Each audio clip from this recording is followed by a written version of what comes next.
आज हम भारत और चाइना को तगड़े से कंपेयर करेंगे, मतलब हर फ्रंट पे हम भारत और चाइना को कंपेयर करेंगे। मैं आपको बहुत सारी चीजें बताऊंगा चाइना के बारे में, भारत के बारे में। तो चलिए आगे बढ़ते हैं। देखो, चाइना और भारत की बात करें तो बहुत कुछ हुआ है। अगर आप चाइना का इतिहास देखो तो चाइना और भारत ये दो ग्रेटेस्ट सिविलाइजेशन रही है। 5000 साल पहले भारत में इंडस वैली सिविलाइजेशन, चाइना में चाइनीज सिविलाइजेशन। जहां चाइना में हमने देखा कि काफी इन्वेंशंस हुए, भारत में भी बहुत सारे इन्वेंशंस हुए, बहुत सारे चाइनीज ट्रैवलर्स आए। बुद्धिज्म चाइना में भारत की वजह से गया। चाइना में यूपीएससी, पहला यूपीएससी का मतलब सिविल सर्विसेज चाइना लेके आया। पेपर करेंसी, गन पाउडर, ये सब चाइना लेके आया। चाय चाइना लेके आया। भारत में कल्चर, तो चाइना और भारत के रिलेशंस काफी अच्छे रहे वैसे।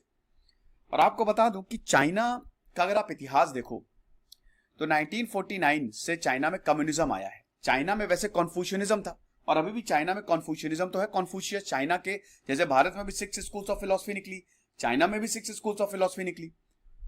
और चाइना में कॉन्फ्यूशनिज्म तो है, चाहे जो भी करिए, वहां के लोग शांति चाहते हैं।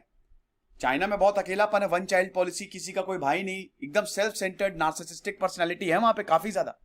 आप खुद सोचिए कि एक फैमिली है, उसमें एक ही बच्चा, ना उसका कोई भाई ना कोई सिबलिंग्स, कैसा होगा चाइना में कल्चर? बड़ा मुश्किल रहता है वहां पे। लेकिन चाइना काफी डेवलप्ड भी है, आपको बता दूं। और चाइना के लोग वैसे बहुत अच्छे हैं। ऐसा कुछ नहीं है कि भारत, अगर इंडियंस वहां पे जाते हैं तो बड़ा अच्छा लगता है उनको, काफी हेल्पफुल है, काफी अच्छे हैं चाइना के लोग। लेकिन वही है ना, जो वहां की सरकारें हैं वो गड़बड़ है। अब अगर चाइना की बात करते हैं हम, तो चाइना वैसे तो 1949 में चाइना में कम्युनिज्म आया। इससे पहले क्या था? तो अगर दोस्तों चाइना की बात करें तो चाइना में देखिए, चाइना में 1911 तक, हालांकि ये 2000-3000 साल का इतिहास है, इसमें राजा महाराजाओं का रूल रहा।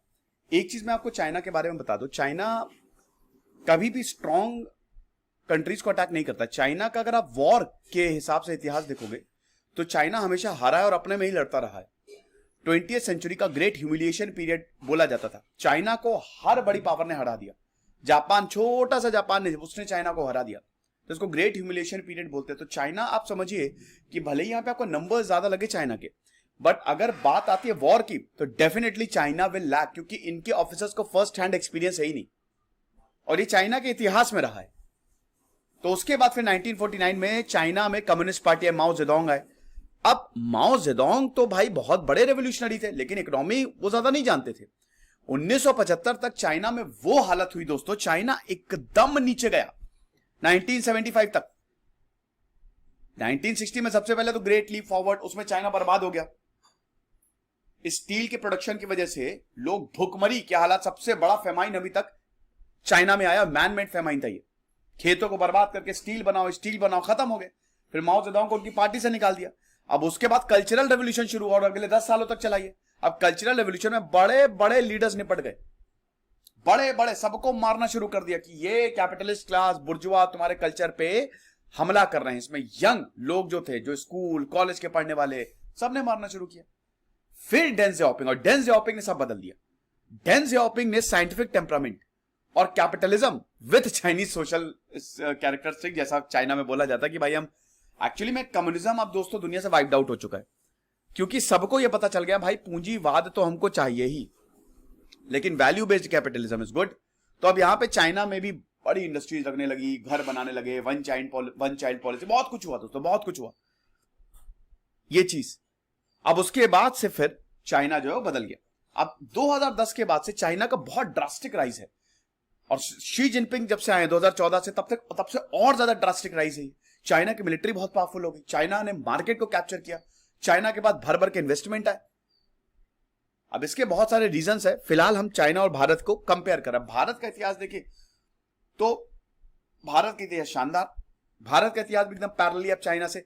अभी अगर चाइना की बात करें तो चाइना अपनी सिविलाइजेशन को रिवाइव कर रहा है, हम उल्टा जा रहे हैं। चाइना इसीलिए आगे बढ़ रहा है दोस्तों कि वो अपनी जो पुरानी लेगेसी है उसको रिवाइव कर रहा है, ठीक है। वो चीजों पे बहुत ज्यादा फोकस कर रहा है, वो हार्ड पावर मिलिट्री को डेवलप कर रहा है, वो साइंटिफिक टेम्परामेंट, हम ऊपर, हम भाई वेस्टर्न, वेस्ट वेस्ट सारे लॉ वेस्ट, भाषा वेस्ट, हम अपने, ठीक है हम सॉफ्ट पावर को दिखाना चाहिए, लेकिन हम अपनी मिलिट्री को नहीं बना रहे हैं। हमको जो रियल चीज साइंस चाहिए वो नहीं। स्टार्टअप आप देखिए, आज भारत में आप एक कंपनी खोलेंगे ना, आपके पसीने छूट जाएंगे। इतना कुछ है, इतनी कंप्लाइंसेस है, ये सब चीजें हमारी सरकार को देखनी पड़ेगी।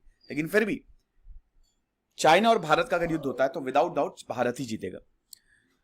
तो हमारा पहले युद्ध हुआ है 1962 में। उसके बाद चाइना की हिम्मत इसलिए नहीं है क्योंकि मैंने बताया ना कि चाइना जब आप कमजोर होंगे तभी वो आप पे वॉर करेगा, वरना कभी नहीं करेगा। ये चीज है। अब अगर स्ट्रेंथ के मामले में बात करें तो वो अमेरिका रशिया के बाद तीसरी सबसे ज्यादा ताकतवर कंट्री, और चाइना भी एक न्यूक्लियर नेशन है। भारत जो है वो चौथी प्लेस पे है। ठीक है, तो सबसे पहले अमेरिका, फिर रशिया, फिर चाइना, फिर भारत। ये चार दुनिया के सबसे पावरफुल देश है। अब अगर आप चाइना से भारत को कंपेयर करेंगे तो चाइना नकारता है, हमारा कंपैरिजन आप भारत से क्यों कर रहे हो? हम भारत से नहीं, हम अमेरिका से कंपीट कर रहे हैं। हम अमेरिका से कंपीट करेंगे, हमारा कंपैरिजन अमेरिका से हो। ये चीज है। चाइना दुनिया की सबसे स्ट्रॉन्गेस्ट मिलिट्री है ऑन पेपर, ये भी आप याद रखिएगा।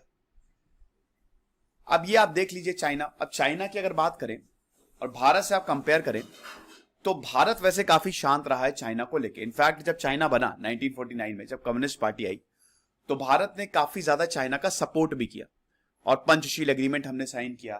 तो हम हिंदी चीनी भाई भाई का नारा दिया गया। भाड़ में गए भाई, भाई ऐसा हो तब तो परिवार में ही टुकड़े दो टुकड़े हो जाएं।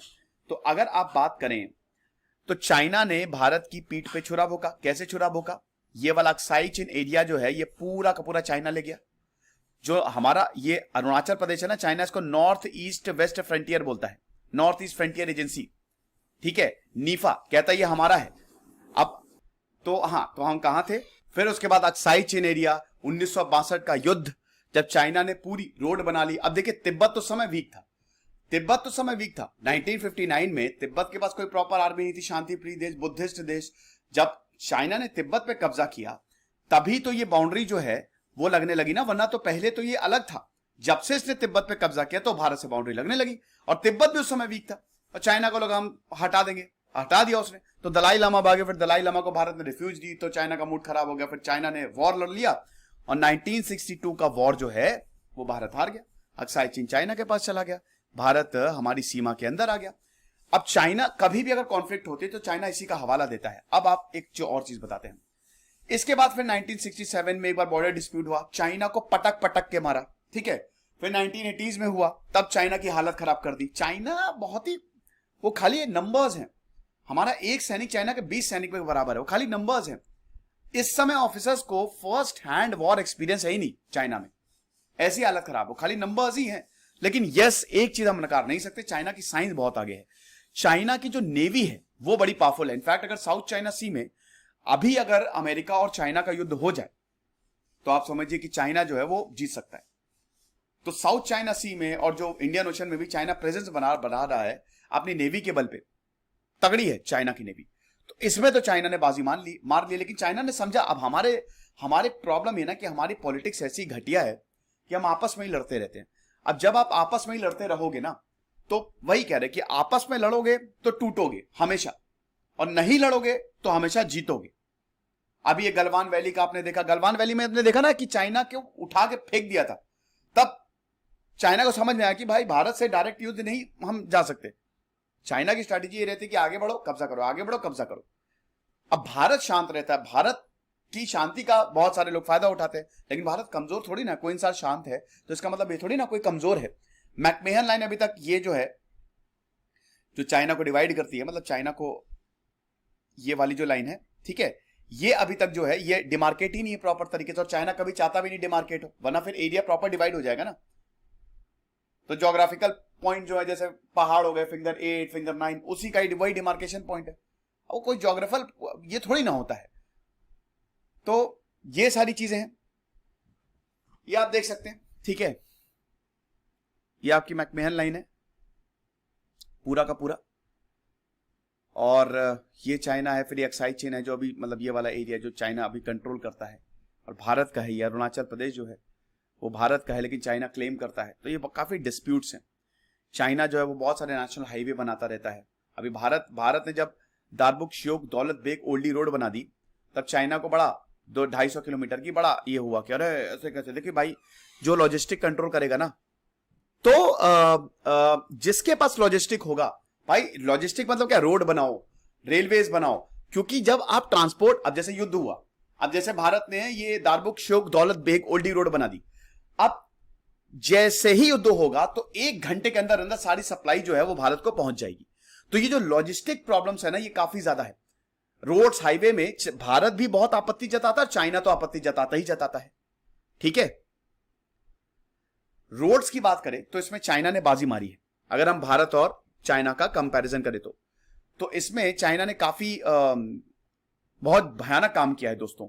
और बॉर्डर पे रोड जो है वो चाइना ने बनाई है, तगड़ी चाइना ने। चाइना का जो नेशनल हाईवे 219, ये अब देखिए, ये वीगुर, ये वाला जो जिंजियांग प्रोविंस है, ठीक है, ये वाला एरिया, तो ये जो वीगुर है, मतलब जो वीगुर हैं वो यहां पे रहते हैं, और चाइना वीगुर के साथ क्या कर रहा है आपको पता ही है, और चाइना इसको कंट्रोल करता है। फिर उसके बाद तिब्बत रीजन में भी चाइना ने लॉजिस्टिक में बाजी मार ली है। इसीलिए आप देखते होंगे कि चाइना, जब भी वॉर होते चाइना की फटाक से आर्मी पहुंच जाती है। लेकिन हमने भी बहुत बढ़िया काम किया, हमने भी ये लद्दाख वाले रीजन में बहुत सारी रोड्स बनाई है, ठीक है, लेकिन इसमें थोड़ा सा चाइना आगे है। अच्छा, अब अगर हम ग्रोथ की बात करें, देखो ये थोड़ा सा, इसमें चाइना बहुत आगे, हमसे बहुत ज्यादा आगे है। चाइना $14 ट्रिलियन की इकोनॉमी है, भारत $3 ट्रिलियन की इकोनॉमी है, लगभग $5 ट्रिलियन बनना है, लेकिन वो अभी तो नहीं होने वाला, अभी आप भूल जाइए। तो अगर चाइना की बात करें तो चाइना का ग्रोथ रेट भी बढ़ता जा रहा है, भारत का ग्रोथ रेट भी बढ़ रहा है, लेकिन चाइना का भी बढ़ रहा है। अभी कोविड-19 पैंडेमिक में सारी इकोनॉमी नीचे गई, सिर्फ चाइना एक ऐसी इकोनॉमी थी एशिया की जो पॉजिटिव में रही। तो चाइना की जो 1/5 पूरी दुनिया की जीडीपी है, वो 1/5 चाइना की है, ठीक है। तो भारत की जो जीडीपी है वो 1/5 है चाइना के। चाइना के पास इतने सारे billions and billions of dollars के तो फॉरेन रिजर्व है चाइना के पास। तो चाइना के इतने सारे 300, मतलब समझिए कि इसीलिए चाइना जो है वो बाहर इन्वेस्ट करता रहता है। अब भाई आपके पास खुद सोचो, इतना पैसा हो तो आप क्या करोगे, पैसा इन्वेस्ट करोगे। यहां से जियोपॉलिटिक्स भी कंट्रोल होती है क्या, क्योंकि चाइना के पास बहुत ज्यादा पैसा है तो ये जियोपॉलिटिक्स को भी कंट्रोल करता है। अब जैसे पाकिस्तान है, पाकिस्तान चाइना की कॉलोनी हो गया है ऑफिशियल, इतना ज्यादा कर्जा है, ग्वादर पोर्ट इधर चाइना ने बना लिया है, इतना ज्यादा कर्जा है पाकिस्तान का चाइना की पाकिस्तान पिछले अगले 100 जन्मों तक भी चाइना का कर्जा नहीं चुका पाएगा, तो पूरा चाइना के पास चला गया है। ऐसे ही श्रीलंका आप देख लीजिए, श्रीलंका में फूड इमरजेंसी, मॉरिटानिया आप देख लीजिए, मॉरिटानिया। समझिए कि चाइना जो कर्ज देता है ना, बहुत ट्रांसपेरेंट, सॉरी जो बहुत ओपेक होता है, उसमें कोई ट्रांसपेरेंसी नहीं होती है। अगर चाइना ने आपको कर्ज दिया, ये किसी को मालूम नहीं चलेगा कि भैया कितना इंटरेस्ट जाना है, क्या टर्म्स एंड कंडीशन है। अब चाइना करता क्या है कि जैसे अब श्रीलंका को उसने कर्ज दिया, मॉरिटानिया बिक गया पूरा, जो उसकी जीडीपी है आधे से ज्यादा वो कर्ज उसको देना, यानी कि अगर अपने पूरे देश को बेच देगा तब जाके चाइना को कर्ज चुका पाएगा। इतना लोन लिया था मॉरिटानिया ने। अब श्रीलंका ने अपना हम्बनतोता जो पोर्ट है वो 100 साल के लिए चाइना को लीज पे दिया हुआ है। केनिया में आप जाएंगे, इथियोपिया में आप जाएंगे, चाइना ने भर भर के इन्वेस्टमेंट, ऑस्ट्रेलिया में आप जाएंगे, तो क्यों, पैसा बोलता है। भारत ने भी इन्वेस्टमेंट किया लेकिन इतने ज्यादा नहीं किया। भारत ने जो इन्वेस्टमेंट किए हैं, भारत ने अफगानिस्तान में इन्वेस्टमेंट किया, लेकिन अब अफगानिस्तान भी चाइना के पास चला गया। तो अगर हम पैसे की बात करें तो यकीनन चाइना की इकोनॉमी हमसे बहुत बड़ी है। अब उसका रीजन ये भी है कि देखिए भारत ने सही डिसीजंस नहीं लिए। भारत के पास अभी बहुत बढ़िया अपॉर्चुनिटी थी कि भारत मार्केट को कैप्चर कर ले, वो भी खो दी। प्रॉब्लम यह है कि भारत में टैक्सेस, कंप्लायंसेस इतनी ज्यादा है कि ज्यादातर कंपनीज जो हैं वो भारत में इन्वेस्ट करती नहीं है। अब जाके इन्वेस्टमेंट होने लगा है, एफडीआई आने लगा है। चाइना की अगर आप बात करें तो चाइना ने एक तो लेबर कॉस्ट वहां पे बहुत सस्ती है, इसीलिए आप देखेंगे कि जितनी बड़ी बड़ी कंपनीज हैं, इनफैक्ट अमेरिका पे भी बहुत सारी कंपनी चाइना में अपना हेडक्वार्टर, क्योंकि भाई वहां पे लेबर बहुत, जो लेबर अमेरिका में हजारों डॉलर में मिलेगा वही चाइना में $100 में मिल जाएगा, सैकड़ों में मिल जाएगा। तो भाई और स्किल्ड होगा ज्यादा। तो चाइना का जो लेबर है, लेबर फोर्स है, उसमें चाइना ने बाजी मारी है। आप देखिए जब भी कॉन्ट्रैक्ट दिया जाता है भारत में, जितने भी कॉन्ट्रैक्ट निकलते हैं, टेंडर्स निकलते हैं, चाइनीज कंपनी को जाता है। क्यों? क्योंकि भाई चाइना वही काम बहुत सस्ते में कर देता है।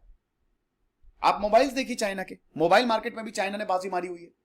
भारत का 80% मोबाइल मार्केट पूरा कैप्चर करके रखा हुआ है। ओप्पो, वीवो, पता नहीं कौन कौन से, रियलमी, एमआई, सस्ते में फोन निकालता है। हालांकि लॉन्ग टर्म बकवास होते हैं वो, एक 6-7 महीने में महाबकवास हो जाएंगे वो। One plus. तो चाइना जो है वो इन चीजों में बहुत आगे है, इसीलिए पूरी दुनिया भर चाइना में इन्वेस्ट करती है। अब इसीलिए चाइना के पास पैसा आता है। अब ये भारत को भी अपनाना चाहिए, स्ट्रैटेजी को भारत को फॉलो करना चाहिए।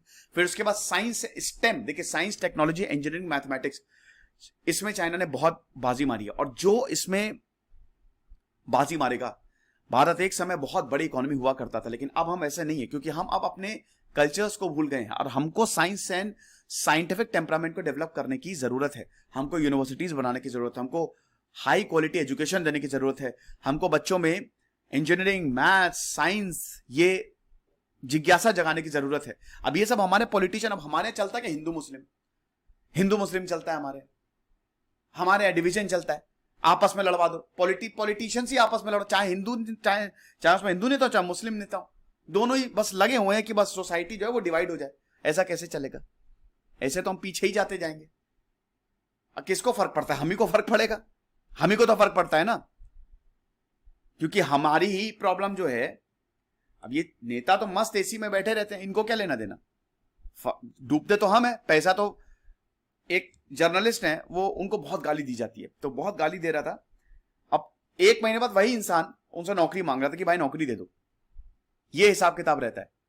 तो हमको ये सारी चीजें छोड़ के फोकस करना होगा हमारी इकोनॉमी पे, साइंस एंड टेक पे। उसके बाद पॉपुलेशन में चाइना और भारत बराबर है, लेकिन अच्छी बात यह कि भारत का डेमोग्राफिक डिविडेंड जो है वो बहुत ज्यादा है। भारत में वर्किंग एज पॉपुलेशन बहुत ज्यादा है, ये यहां पे भारत ने बाजी मारी। चाइना की जो पॉपुलेशन है वो बूढ़ी हो रही है। चाइना ने वन चाइल्ड पॉलिसी, और ये बड़ी डिप्रेसिंग पॉलिसी। आप सोचिए कि चाइना में जो सिबलिंग्स हैं, जो बच्चे हैं, उनका कोई भाई नहीं, कुछ नहीं, तो वहां के लोग काफी सेल्फ सेंटर्ड आपको दिखेंगे। अब भारत में देखिए जो यंग पॉपुलेशन होती है, जैसे 0 से 14 तक डिपेंडेंट पॉपुलेशन, और 64 साल के बाद ये डिपेंडेंट पॉपुलेशन, ठीक है। तो ये 14 साल से 64 साल तक, ये आपकी मतलब 60 साल तक ये आपकी वर्किंग एज पॉपुलेशन होती है, ये लोग काम करते। तो हमारी young population, working age population बहुत ज्यादा है चाइना से, क्योंकि हम यंग कंट्री है। ये इसी पावर को हमको यूज करना है, और अगर इस पावर को हमने यूज कर लिया तो समझ लीजिए कि हम बहुत जल्दी सुपर पावर हो जाएंगे। लेकिन प्रॉब्लम इसमें यह है कि हमारे ह्यूमन रिसोर्सेज वेस्ट हो रहे हैं। सरकारी स्कूल का हालत देखिए आप, एक इंसान जो इतना बड़ा साइंटिस्ट हो सकता है वो पंचर बना रहा बैठ के, और जिंदगी भर पंचर बनाएगा वो। तो ये सब हमको सही करना पड़ेगा, टैलेंट को यूज करना पड़ेगा। तो पॉपुलेशन में हम बाजी मारेंगे। अभी चाइना 3 चाइल्ड पॉलिसी लेके आया, लेकिन चाइना में अब कोई 3 बच्चे पैदा ही नहीं करना चाहता। पहले 2 चाइल्ड पॉलिसी फेल हुई, अब 3 चाइल्ड पॉलिसी में वो आदत हो गई ना उनकी। तो आप ये समझिए, तो वही है कि भारत में सबसे ज्यादा युवा, जो भारत है उसमें सबसे ज्यादा युवा है, आप देख सकते हैं। तो ये हमारे लिए बहुत अच्छी बात है।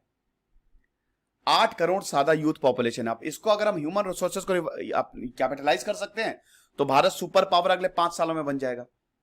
सर कैसे यूटिलाइज करें? बहुत आसान है, हमको पॉलिटिकल विल चाहिए, सबको मिलकर काम करना पड़ेगा, सबको एक आवाज में ये बोलना पड़ेगा। अब ह्यूमन रिसोर्सेज को अगर डेवलप करने के लिए पहले तो ये सरकारी जॉब और प्राइवेट जॉब वाला मिथ खत्म करना पड़ेगा।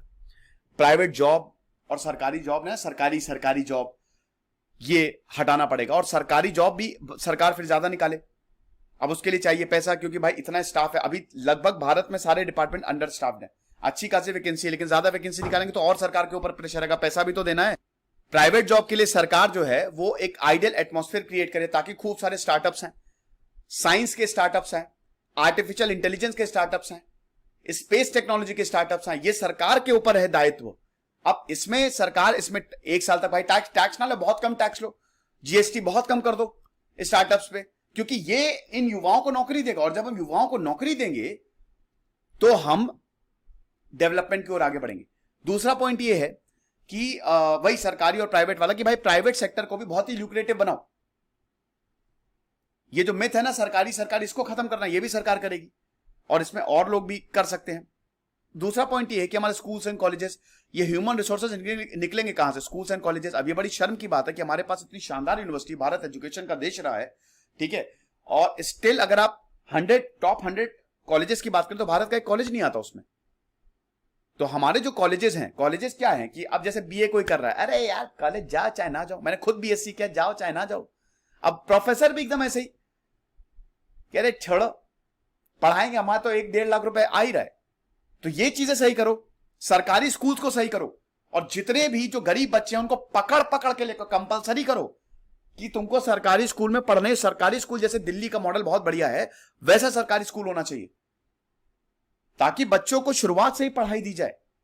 पढ़ाई से ही, ज्ञान से ही, साइंस एंड टेक से ही, इकोनॉमी से ही तो आप आगे बढ़ेंगे। जब तक आप ज्ञानी नहीं होगे तब तक कहां, जब तक आपको नॉलेज नहीं होगी तब तक आप कहां आगे बढ़ जाओगे। तो ये बेस रूट जो है ना वो हमारे स्कूल्स हैं। स्कूल, फिर कॉलेजेस को बहुत बढ़िया इंफ्रास्ट्रक्चर, प्रॉपर इंफ्रास्ट्रक्चर प्रोवाइड की जाए, जहां पे स्टाफ नहीं है वहां पे सरकार देखे, तब हम जाके इन जो हमारे पास ह्यूमन रिसोर्सेज हम उनको यूज कर पाएंगे, वरना तो ऐसे ही रहेंगे। वरना तो जॉब जनरेशन की प्रॉब्लम तो होती ही है। मैन्युफैक्चरिंग सेक्टर खाली 18% कंट्रीब्यूट करता है और यही मैन्युफैक्चरिंग सेक्टर जॉब देता है। नंबर्स गेम, मिलिट्री की बात करें तो इसमें चाइना बाजी मारता है, लेकिन भारत की मिलिट्री ज्यादा है। अगर भारत टोटल मिलिट्री पर्सनल की बात करें तो भारत में लगभग 35 लाख के करीब है और चाइना लगभग 25 लाख के करीब बैठा है। तो इसमें हम बाजी मारते हैं। और चाइना, अगर देखिए मिलिट्री में अगर हम बात करें तो आप इसमें मत जाइए, नंबर्स गेम है। चाइना के पास जो न्यूक्लियर हिट्स हैं वो 320 है, भारत के पास 150। वैसे आपको बता दूं कि न्यूक्लियर हिट्स पे भी मत जाइए क्योंकि देश हमेशा कम बताते हैं।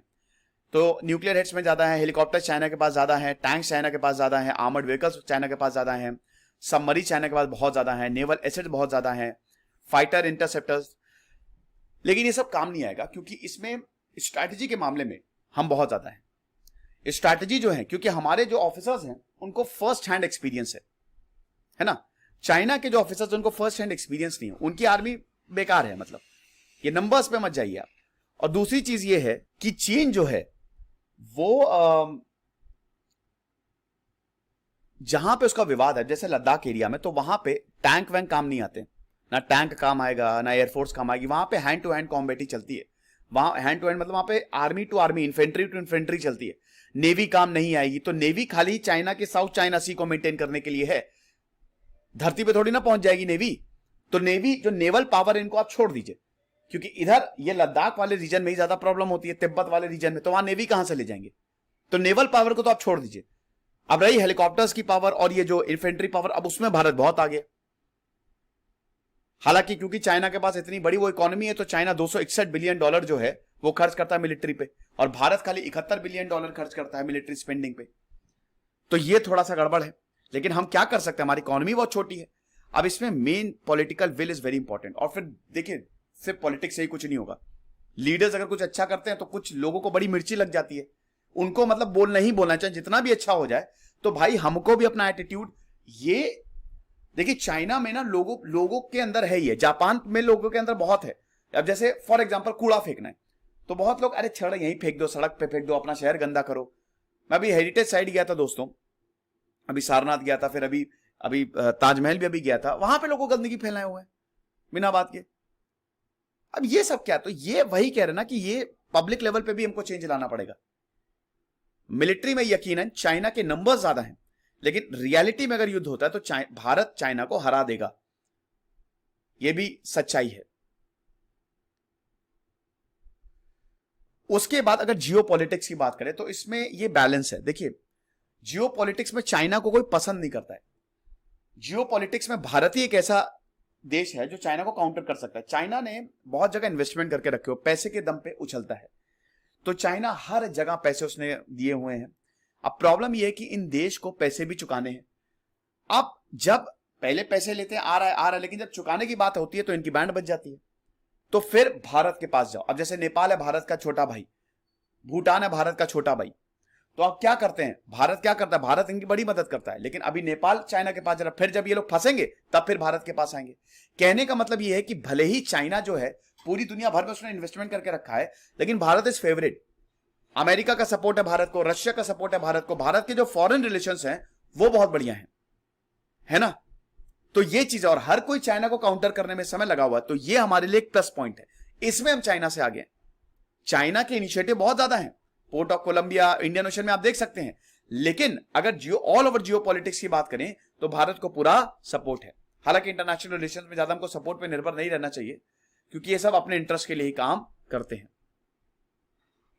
मेरी टाइम की बात करें तो यकीनन चाइना बहुत आगे है। मैंने बताया कि चाइना की नेवी बहुत ताकतवर है, और अभी इस समय 300 से ज्यादा वॉरशिप सबमरीन जो है वो इंडियन ओशंस में एक्टिव है। पूरा नेटवर्क ऑफ बेस बनाया हुआ है चाइना ने, बहुत बुरी हालत की हुई है। स्ट्रिंग ऑफ पर्ल्स, चाहे बेल्ट एंड रोड इनिशिएटिव, आप देख सकते हो ये हम्बन तोता हो गया, इधर सब जगह चाइना अपनी रेड आर्मी जो है वहां पे बैठाया हुआ है। तो ये बहुत ज्यादा दिक्कत है। तो भारत को एक तरीके से घेर रहा है, तो इसमें भारत पीछे है और इसमें भारत को कुछ ना कुछ करने की जरूरत है। अब भारत ने भी काफी इन्वेस्टमेंट किए हैं, लेकिन भारत के इन्वेस्टमेंट बहुत ज्यादा उल्टे पड़ गए हैं। अब भारत चाबहार पोर्ट बना रहा है, ठीक है ना, भारत चाबहार पोर्ट बना रहा है, लेकिन ईरान से अब अमेरिका के रिलेशन बिगड़ गए हैं। यह बड़ी दिक्कत है। अब चाबहार पोर्ट बना रहा है इधर ग्वादर पोर्ट को काउंटर करने के लिए। अब अभी वहां पे जो काम है वो रुका हुआ है अमेरिका की वजह से। अब जो बाइडन आया वो देखेंगे वो क्या करते हैं। श्रीलंका में भी हम यहां पे काम कर रहे हैं, सितवे पोर्ट म्यांमार में बना रहे हैं। तो भारत भी काम कर रहा है, ऐसा नहीं है। अफगानिस्तान में भारत ने बहुत इन्वेस्टमेंट किया, लेकिन अब देखिए, तो भारत के आप इन्वेस्टमेंट देख सकते हैं। लेकिन ठीक है, यहां पे चाइना के ज्यादा बेसिस हैं और भारत को इसके लिए कुछ सोचना पड़ेगा। उसके बाद अफगानिस्तान की सिचुएशन बहुत खराब हो गई। अफगानिस्तान में भारत ने बहुत इन्वेस्टमेंट किया, $3 बिलियन का इन्वेस्टमेंट किया, लेकिन अब प्रॉब्लम ये है, इसमें हम हाईवे बना रहे थे, रेलवे लाइन बना रहे थे, डैम्स बना रहे थे, लेकिन अब अफगानिस्तान बिल्कुल बदल गया। अब ये गेम चेंजिंग है, क्योंकि देखिए अभी इस समय अफगानिस्तान की हालत इतनी बुरी है, तालिबान के पास पैसे नहीं है, देशों ने तालिबान को रिकॉग्नाइज करने से मना कर दिया है, लेकिन अभी चाइना जो है वो अफगानिस्तान को अब हेल्प दे रहा है। चाइना बोल रहा है कि हमसे खूब पैसे लो, और तालिबान ने बोल दिया कि जो हमारे पास नेचुरल रिसोर्सेज है वो आप माइन कर लो। अमेरिका ने माइन नहीं किया नेचुरल रिसोर्सेज, लेकिन वो आप यहां पे माइन कर लो।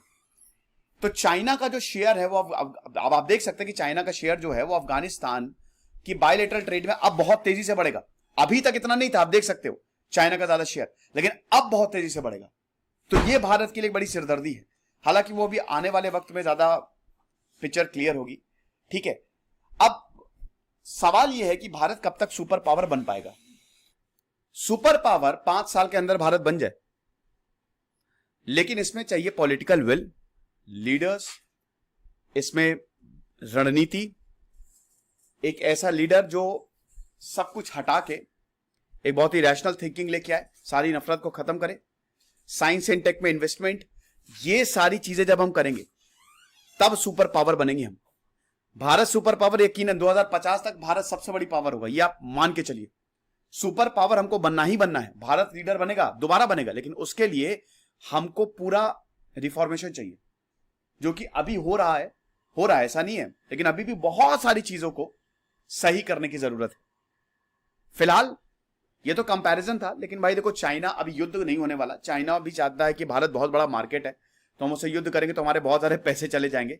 बहुत सारे पैसे भारत चाइना को देता है। मोबाइल फोन भाई सब चाइना से आ रहे हैं, अभी तो फार्मा प्रोडक्ट्स भी, एपीआई भी सब चाइना से आता था। तो यही हिसाब किताब है।